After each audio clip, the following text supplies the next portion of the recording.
Robin उस आदमी के सर से काला कपड़ा हटा देता है। कपड़े के हटते ही कुर्सी से बंधे हुए उस आदमी का चेहरा कमरे की हल्की रोशनी में दिखता है। वो आदमी और कोई नहीं, सुहानी के डैड आलोक शर्मा थे। आलोक घबराते हुए अपने चारों तरफ देखता है। अपने सामने उन बॉडी बिल्डर्स और युवराज को देखकर वो और भी डर जाता है। वो युवराज को देखकर हकलाते हुए कहता है, कौन हो तुम और मुझे यहाँ ऐसे बांध कर क्यों रखा है?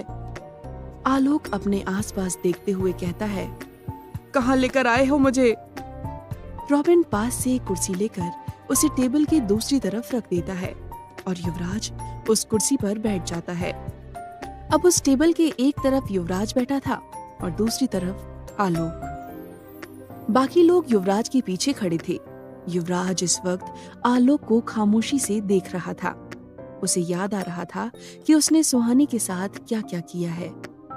आलोक युवराज को देखकर घबराते हुए कहता है, कौन हो तुम? क्या तुम इनके बॉस हो? क्या चाहते हो मुझसे? क्यों लेकर आए हो मुझे? वो लगातार बोले जा रहा था और युवराज उसे बस एकटक देख रहा था। तभी रॉबिन अपने पॉकेट से एक पिस्टल और एक धारदार चाकू निकालकर टेबल पर रख देता है। अपने सामने पिस्टल और चाकू रखा देख आलोक बिल्कुल खामोश हो जाता है। वो डर से अपनी आंखें फाड़कर युवराज को देखने लगता है। युवराज आलोक को देखते हुए रॉबिन से कहता है, तो रॉबिन, पिस्टल या चाकू? युवराज की ये बात सुनकर आलोक की घबराहट और बढ़ने लगती है। रॉबिन कैजुअली जवाब देता है, युवराज सर, मुझे तो पिस्टल पसंद है। आपको ज्यादा मेहनत भी नहीं करनी पड़ेगी, बस एक ट्रिगर दबाते ही इसका खेल खत्म। रॉबिन का जवाब सुनकर आलोक रोने लगता है। तभी वहां खड़ा दूसरा आदमी कहता है, नहीं सर, अगर आप इसे पिस्टल से मारोगे तो उसकी आवाज से पूरी बिल्डिंग को पता चल जाएगा। वो क्या है ना, आज हम इस पिस्टल का साइलेंसर लाना भूल गए। अब आलोक के चेहरे पर डर के साथ मुस्कान भी आ जाती है। वो आदमी आगे कहता है, आप इसे चाकू से मार दीजिए, हम इसके मुंह में रुमाल ठूस देंगे। इससे बाहर आवाज भी नहीं जाएगी और हमारा एक बुलेट भी बच जाएगा। अब आलोक और भी जोर जोर से रोना शुरू कर देता है।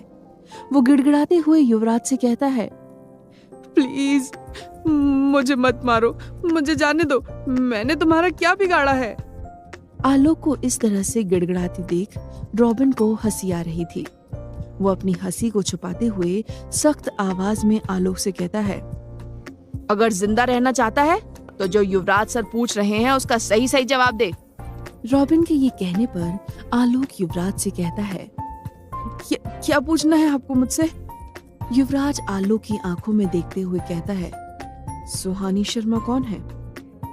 आलोक डरते हुए कहता है, सुहानी के बारे में तुम क्यों जानना चाहते हो? आलोक के इस जवाब से युवराज की आंखों का गुस्सा बढ़ने लगता है। वो चेहरे पर बिना कोई एक्सप्रेशन लिए सामने रखी उस धारदार चाकू को अपने हाथ में ले लेता है। युवराज एक हाथ से चाकू का हैंडल पकड़ता है और दूसरे हाथ की एक उंगली चाकू के नोक पर रखकर उसको गौर से देखने लगता है। युवराज को ऐसा करते देख आलोक कहता है, सुहानी शर्मा मेरी बेटी है। युवराज चाकू को ही देखते हुए अपना अगला सवाल करता है, क्या वो तुम्हारी खुद की बेटी है? आलोक घबराते हुए जवाब देता है, नहीं, मैंने उसे गोद लिया था। युवराज आगे पूछता है, वो तुम्हें कहाँ मिली थी? आलोक अपनी नजरें चुराकर जवाब देता है, मुझे वो एक मंदिर की सीढ़ी पर मिली थी, तभी मैं और मेरी पत्नी उसे घर ले आए थे। आलोक का जवाब सुनकर युवराज की नजर चाकू की नोक से आलोक के चेहरे पर जाती है। उसे सुहानी की बात याद आती है कि सुहानी ने पहली बार अपने मम्मी पापा को हॉस्पिटल में देखा था। वो समझ जाता है कि आलोक अब झूठ बोल रहा है। युवराज बिना कुछ कहे उठ जाता है और टेबल की दूसरी तरफ आलोक के नजदीक बैठ जाता है। युवराज को अपने नजदीक देखकर आलोक डर से कांपने लगता है। युवराज चाकू की नोक को आलोक के चेहरे के पास ले जाता है। जैसे जैसे चाकू आलोक के चेहरे के पास जाता है, आलोक अपना चेहरा पीछे करने लगता है, लेकिन युवराज अब भी चाकू आगे बढ़ाते जाता है। युवराज चाकू की उस पैनी नोक को आलोक के दाईं आंख से ठीक 1 सेंटीमीटर की दूरी पर रोक लेता है। आलोक किसी मूर्ति की तरह उस चेयर पर बैठा हुआ था। उसे पता था कि अगर वो 1 सेंटीमीटर भी हिला तो वो चाकू उसकी आंख में घुस जाएगा। युवराज चाकू को बिल्कुल वहीं पर रखे हुए आलोक से कहता है, अगर अब तूने मेरे एक भी सवाल का गलत जवाब दिया तो अगले ही पल तेरी ये आंख बाहर होगी, और इसके बाद मैं तेरी बॉडी से क्या क्या अलग करूंगा वो तू सोच भी नहीं सकता। ये कहते हुए युवराज बहुत क्रूएल लग रहा था। आलोक अब युवराज में अपनी मौत साफ देख पा रहा था।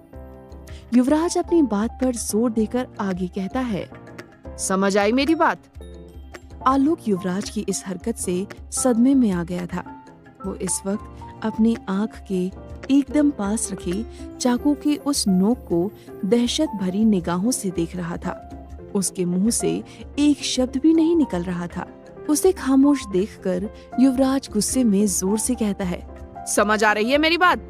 युवराज के ऐसा कहते ही आलोक बहुत ज्यादा डर जाता है और डर से उसकी पैंट गीली हो जाती है।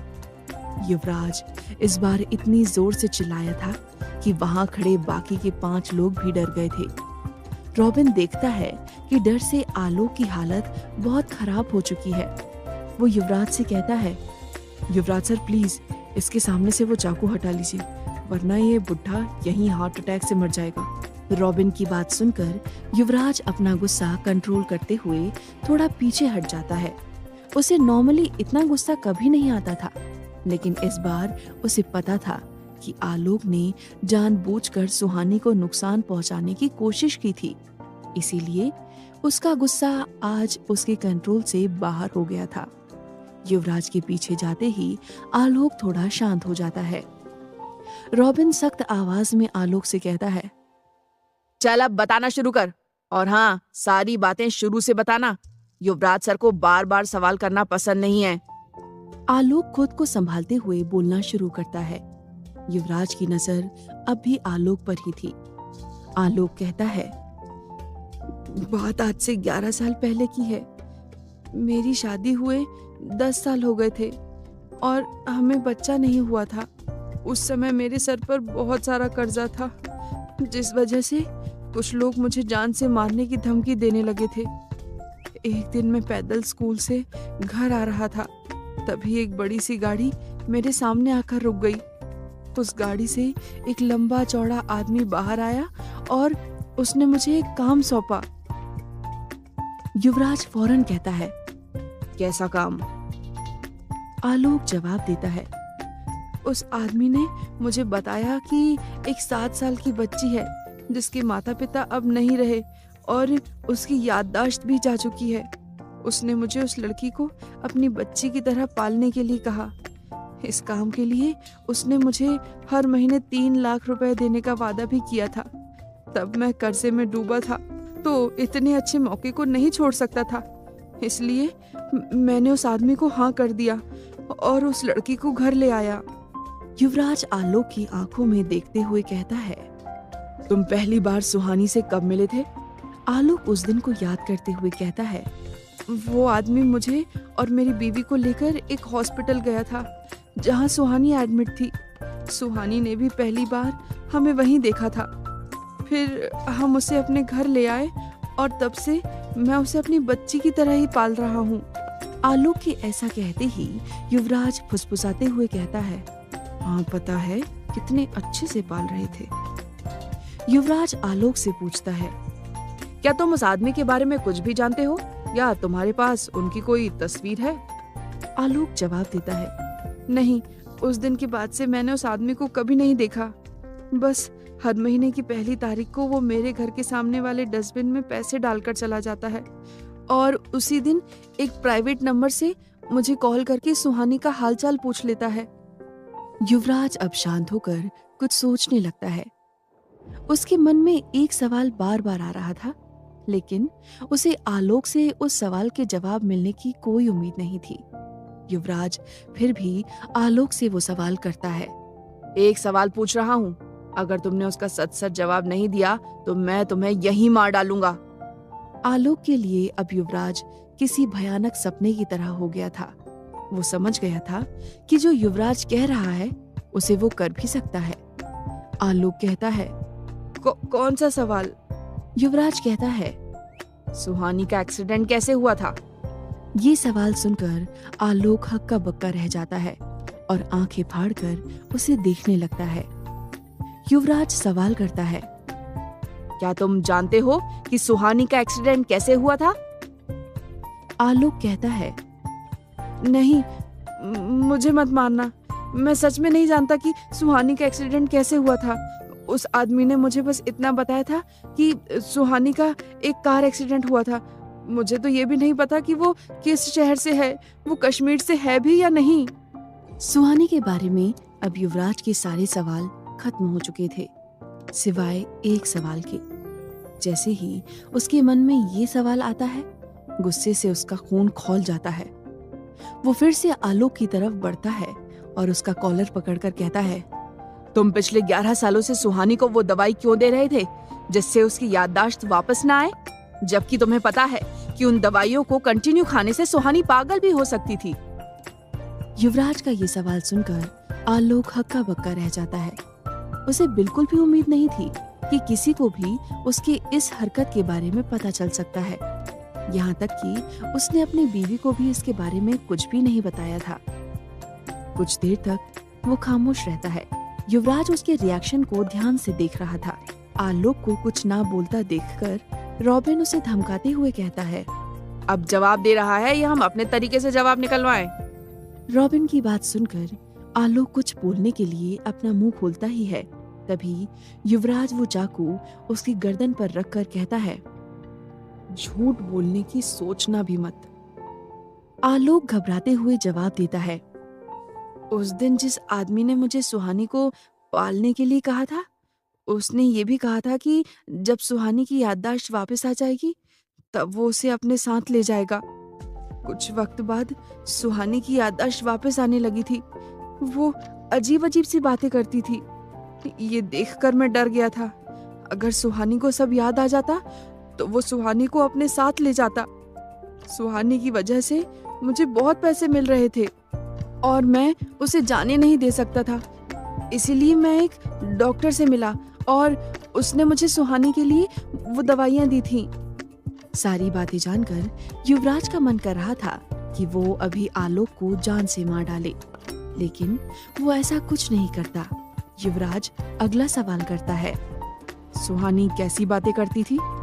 आलोक कहता है, उसकी बातें तो मुझे समझ नहीं आती थी, लेकिन वो किसी गुफा, अघोरी, अपने पापा और किसी कलश के बारे में बातें करती थी। युवराज अपनी कुर्सी से उठकर उस रूम से बाहर जाने लगता है।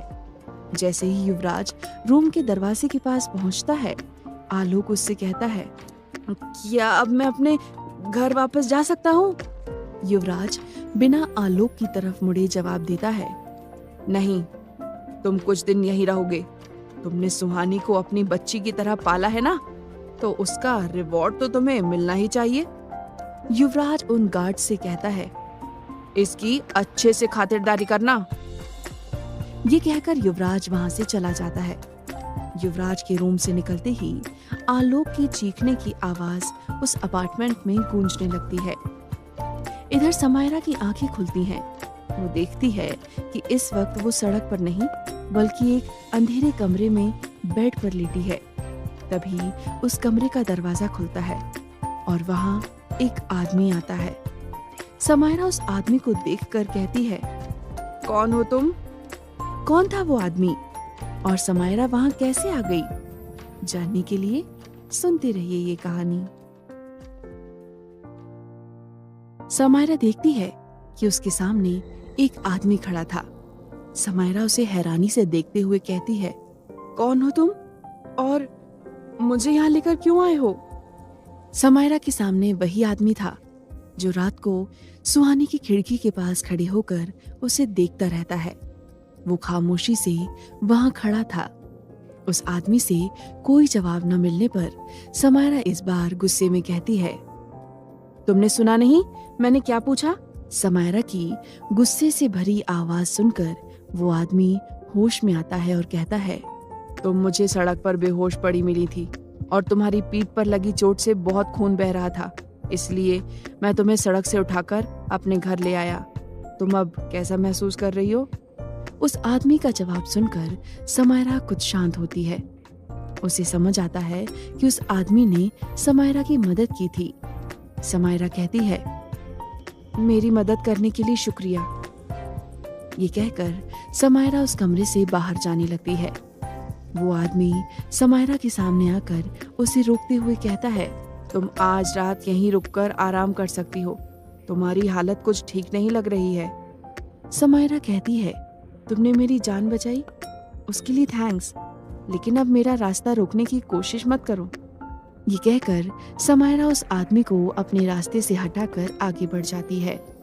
वो आदमी समायरा के पीछे जाते हुए कहता है, लेकिन तुम हो कौन? समायरा बिना पीछे मुड़े कहती है, तुम्हें ये जानने की कोई जरूरत नहीं है, और उस घर के दरवाजे से बाहर चली जाती है।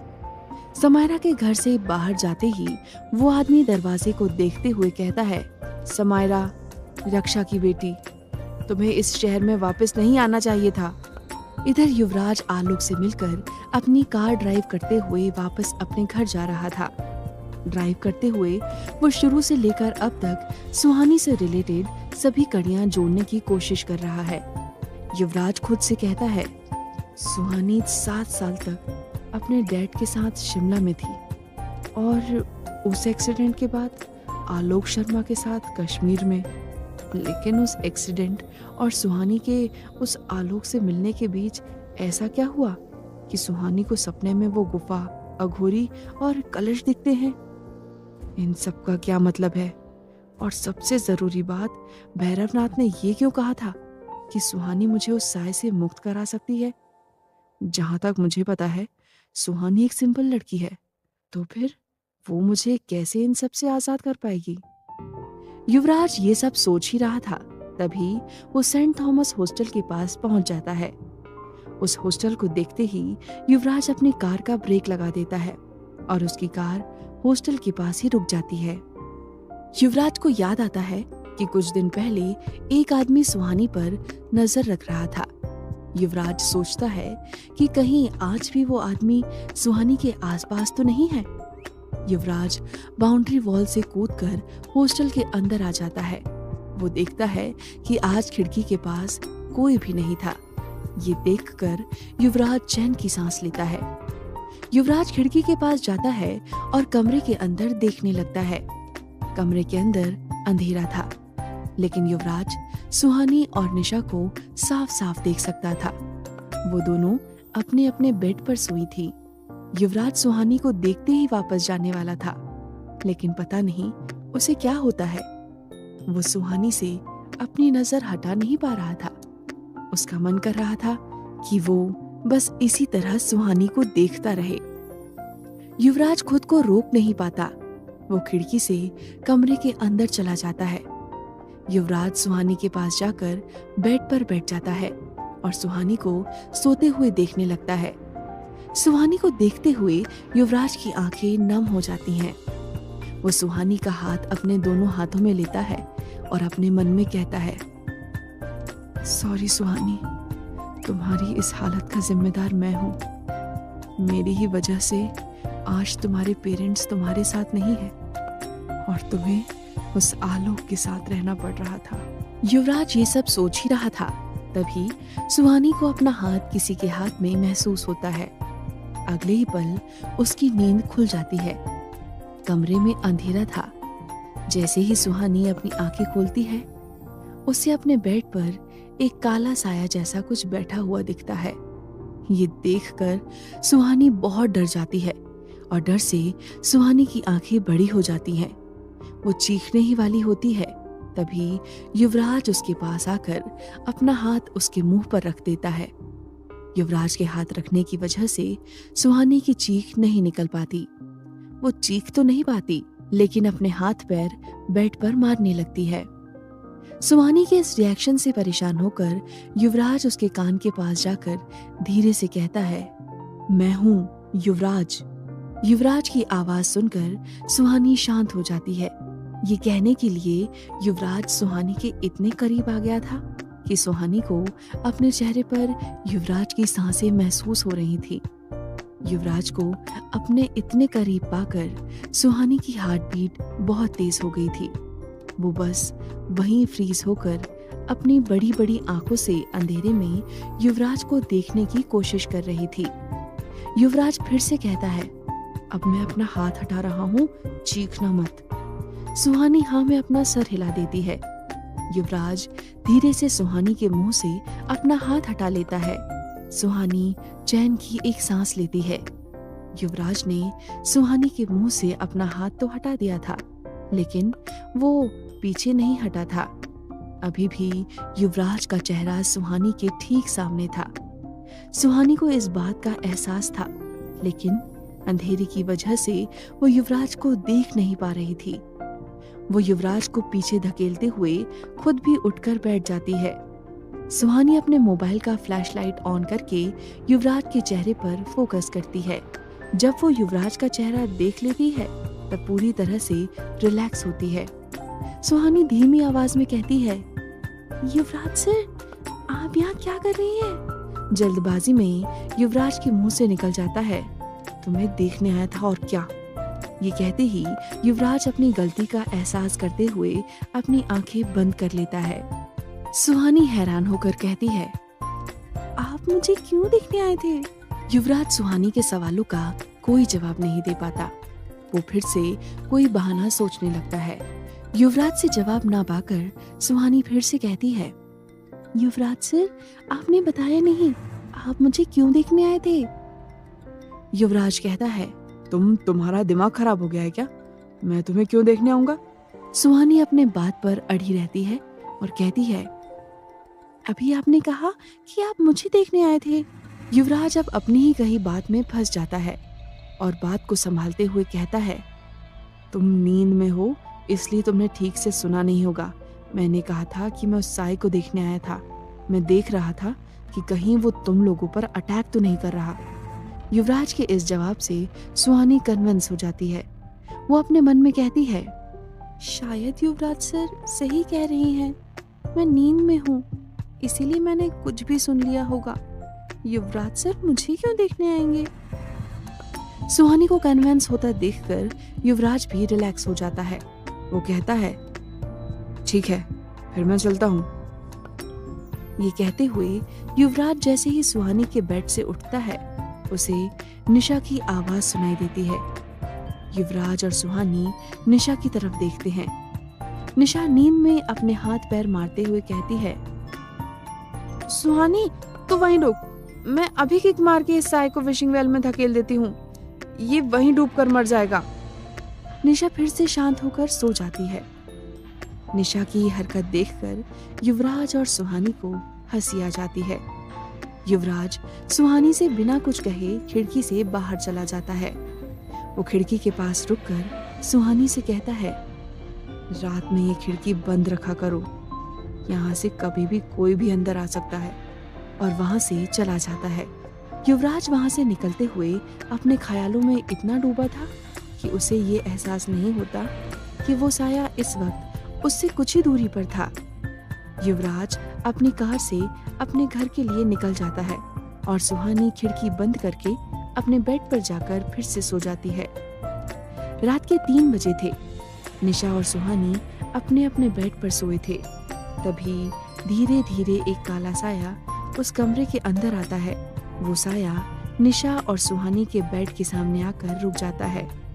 अगले ही पल वो धीरे धीरे निशा की तरफ बढ़ने लगता है, लेकिन जैसे ही वो निशा से 1 मीटर की दूरी तक जाता है, वो उसकी तरफ आगे नहीं बढ़ पाता। निशा के उस रुद्राक्ष की वजह से आज फिर वो साया उसका कुछ नहीं बिगाड़ पा रहा था।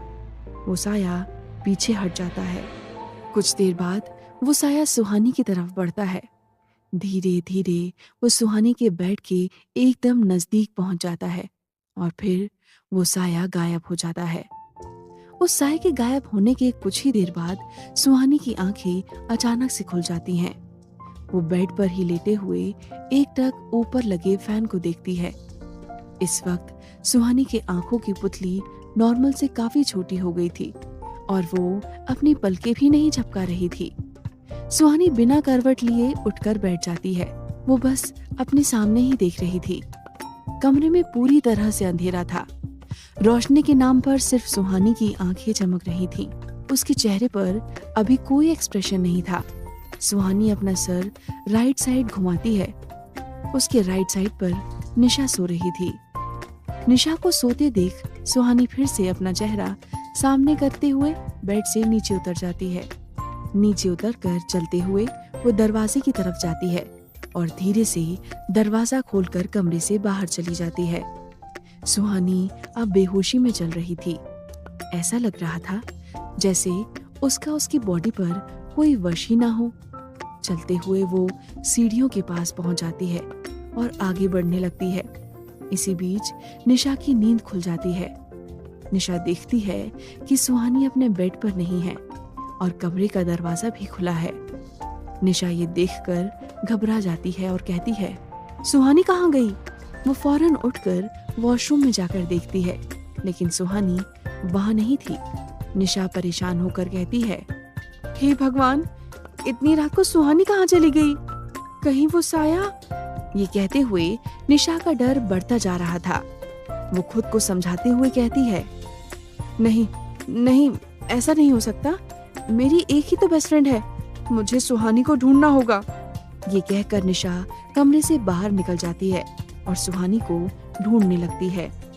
इधर सुहानी चलते हुए हॉस्टल की छत पर आ चुकी थी। वो बस सामने देखते हुए आगे बढ़ती जा रही थी। आगे बढ़ते हुए सुहानी छत की रेलिंग पर चढ़ जाती है और नीचे देखने की बजाय बस सामने ही देखती रहती है। उसे देखकर ऐसा लग रहा था जैसे उसे एहसास ही नहीं है कि वो कहां पर खड़ी है। सुहानी आधी रात को नाइट ड्रेस में खुले बालों के साथ रेलिंग पर खड़ी थी। उसे ऐसे देखकर डर से किसी के भी दिल की धड़कन रुक सकती थी। सुहानी अपना दाहिना पैर ऊपर उठाकर आगे बढ़ती है। अब सुहानी का एक पैर छत की रेलिंग पर था और दूसरा पैर हवा में।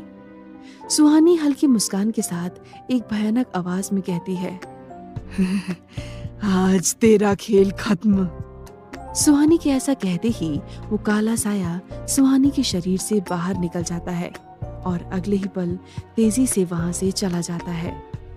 उस साए के जाने के कुछ सेकंड बाद सुहानी को होश आता है और वो खुद को हॉस्टल की छत पर पाती है। सुहानी को समझ नहीं आ रहा था कि ये सब सच है या वो सपना देख रही है। तभी उसकी नजर नीचे जाती है। वो देखती है कि वो इस वक्त छत की रेलिंग पर खड़ी है और उसका एक पैर आगे की तरफ हवा में लटका हुआ है। ये देखकर सुहानी घबरा जाती है। उसका बैलेंस बिगड़ जाता है और वो नीचे गिर जाती है। क्या इस बार साया सुहानी को मारने में कामयाब हो जाएगा? क्या है समायरा का राज? जानने के लिए सुनते रहिए ये कहानी।